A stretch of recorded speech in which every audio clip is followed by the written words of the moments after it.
এই ফ্যাব্রিকের ব্যাঙ্গেলটা কিভাবে রেডি করলাম আজকে তোমাদের সাথে শেয়ার করব।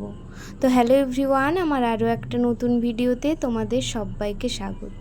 ফার্স্টে কাপড়টা নিয়ে নিচ্ছি ডার্ক পিঙ্ক কালার, চুড়ির বেস কাঁচি দিয়ে কাপড়টা ভালো করে কেটে নেব। কেটে নেওয়ার পর বেসের উপর কাপড়টা ভালো করে জড়িয়ে নিচ্ছি। তারপর ঘিয়া কালারের এই চকচকে সুতোটা আমি 2 হাত মতন কেটে নিয়েছি। তো তোমরা চাইলে বেশিও কাটতে পারো, কমও কাটতে পারো। দিয়ে ভালো করে চুড়ির উপর জড়িয়ে নেব।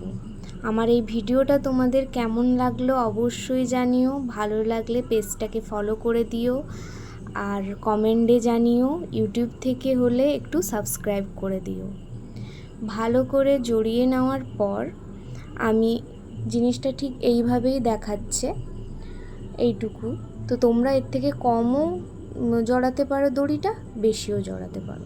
তারপর এই চার্মসটা এর ওপর আমি লাগিয়ে নেব। আমি B7000 গ্লু দিয়ে এই চার্মসটা আটকে দিচ্ছি। আজ এইটুকু, দেখা হবে আবার একটা নতুন কোনো ভিডিওতে। টাটা।